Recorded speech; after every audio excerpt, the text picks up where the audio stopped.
We've been saying to you for a while, have you been listening to us for a while? That you create your own reality. Those words were coined by Jane Roberts. She was receiving Seth. You create your own reality. And Jerry said, that's good. How? Because you all like the idea of being in control of your own reality. But how is it that it happens? And the answer to that is, you are emitting a vibrational signal that for the most part you're not yet in control of. So you're not really creating your own reality on purpose. You're creating your own reality because you're just observing things and offering a vibration and then getting more. That's how law of attraction works. So when you are looking at something wanted, you are including it in your vibration. When you say yes to it, you're including it in your vibration. When you talk about why you want it, you're including what you want in your vibration. You're finding resonance with that, and the source within you will join you in that fully. But when you're talking about what you don't want, you're finding resonance with that. There's no exclusion in this attraction-based universe. So when you say, no, I do not want that, you are a vibrational match to the very thing that you do not want. And the negative emotion that you feel is letting you know. There's discord within you because you're lining up with what you don't want. Law of attraction's bringing you more and more of what you don't want, you see. So we want to talk to you about vibration. Are you at the point that you can stand hearing about it? Yeah. You are vibrational beings. And now that you are willing and comfortable with talking about vibration, we want to remind you that vibration is everything. And that law of attraction is the engine behind it. So when you give your attention to something, wanted or unwanted, for as little as 17 seconds, another thought like that joins it, and momentum is on the way. Do it for another 17 seconds, and there's more momentum, and another 17 seconds, and there's more momentum. You cross the 68-second mark, and there is a lot of momentum, enough that you are having a manifestation of emotion within you. A manifestation of emotion.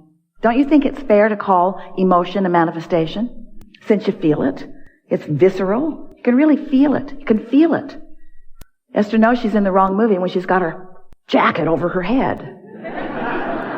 Emotion, you see. So, as you begin to realize that you have this guidance within you that's letting you know, and this is really the subject of this day that we most want to help you to feel and know, because it is the subject at this part of your evolution that will serve you the most. We want you to teach yourself about the momentum of thought, because thought is a very powerful thing. And thought that is in alignment with the source within you is more powerful than we have a reasonable way of explaining to you. Every thought is powerful. When you find resonance with unwanted things, you pinch yourself off from your source. You disallow the goodness that is your true trajectory, and that's why it feels so rotten while it's happening to you. But compared to resonance with source, dissonance with source is not that powerful. When you find a way to hook up with this energy of source, and you practice yourself into a chronic experience of that, you will begin witnessing universal forces and what humans call coincidences and luck and chance. You'll then begin to discover that things are really working out for you. There's a leverage in alignment that just is not available to you in any other way. So as we've been visiting with you for a long time, we've told you that you create your own reality. And then we said your thoughts are very attractive.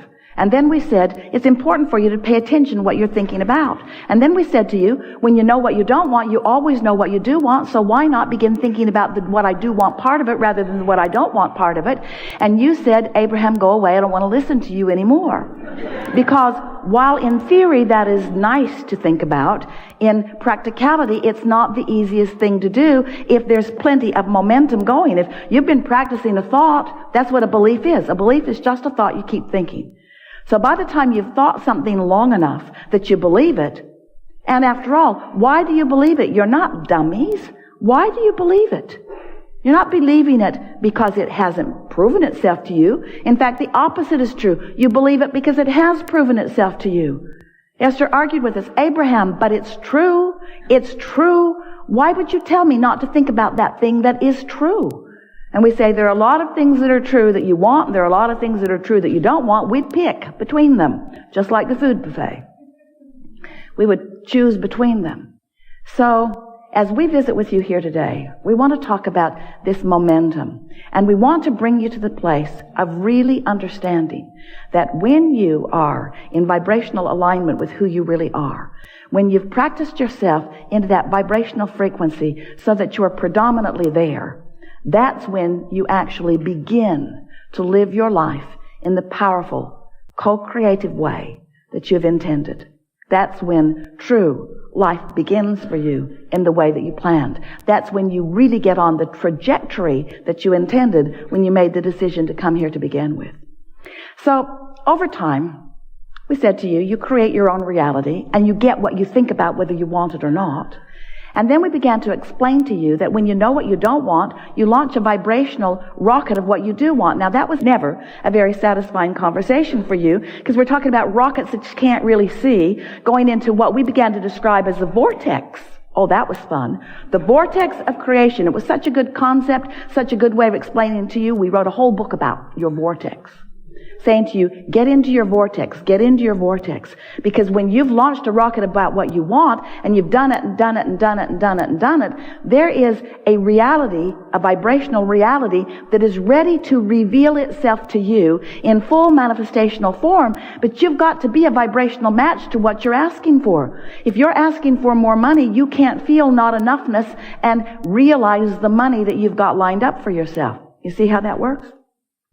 So we began talking to you about this vortex of creation, and many of you resonated with it. You got the idea of it, that there is a vibrational reality that is in place before there is a manifested reality. But it's hard for you to make that jump in most cases because you are so accustomed to translating things visually and auditorially and with your nose and your fingertips and your tongue.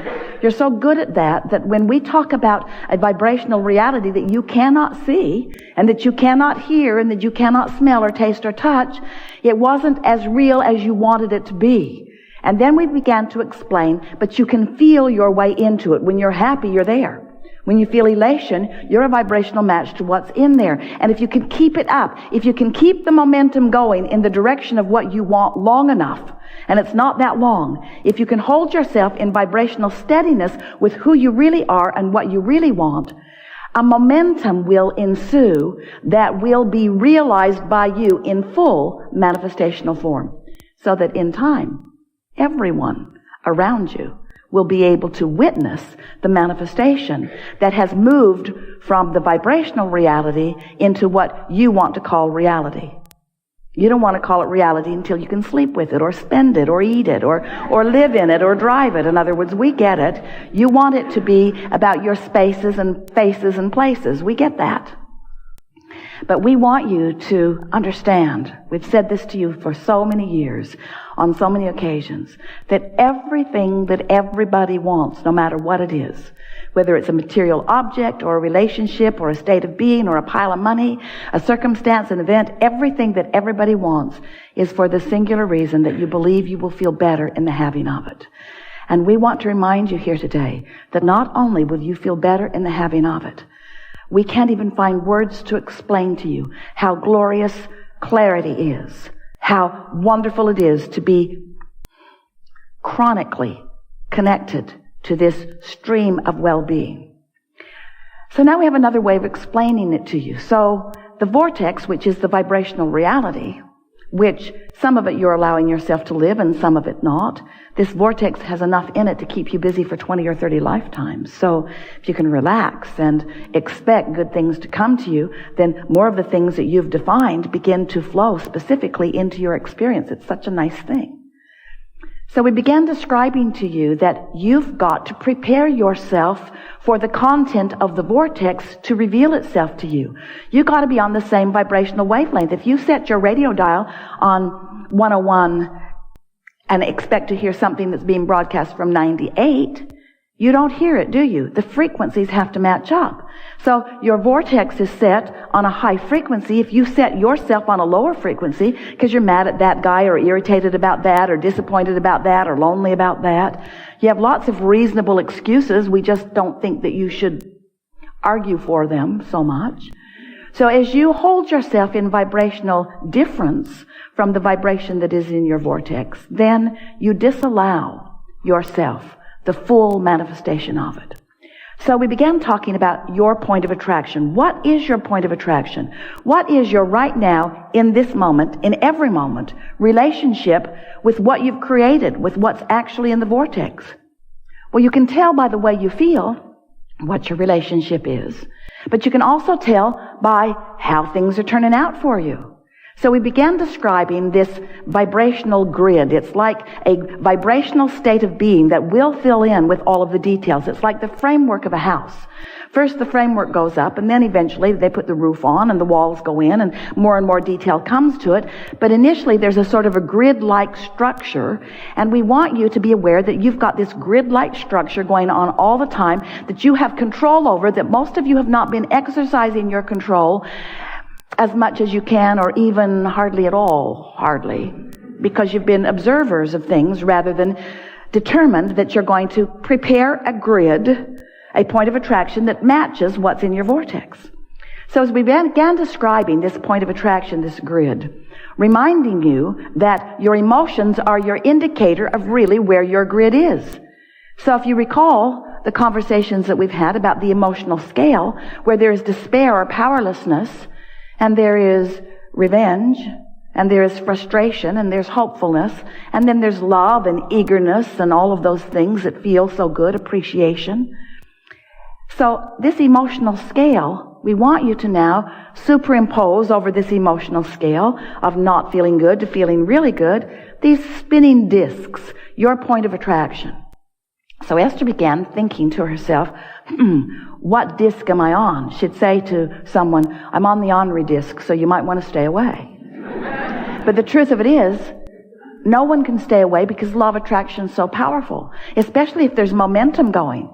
So what really happened is, even though Esther said, stay away, I'm ornery, really what happened, other ornery people joined her on her disc. And then when they would get there, she would say, you're really ornery. I really don't like you being here. And they would say to her, well, you're ornery too. I really don't like you being here. But here we are, ornery together, just like law of attraction says that we must be. So if you really want to know what disc you're on, just look around. If there are ornery people around you, that's your disc. Because they're not getting on otherwise, you see. They cannot defy law of attraction and jump on, oh yeah, I was on a high-flying disc, I was doing so good, I was just soaring, and then you showed up. No, that's not really what happened. No, I was worried about you showing up. I remember the last time you showed up. I was tensing against you showing up. I was remembering how much I didn't want you to show up. I was shouting, no, don't show up, and then you showed up.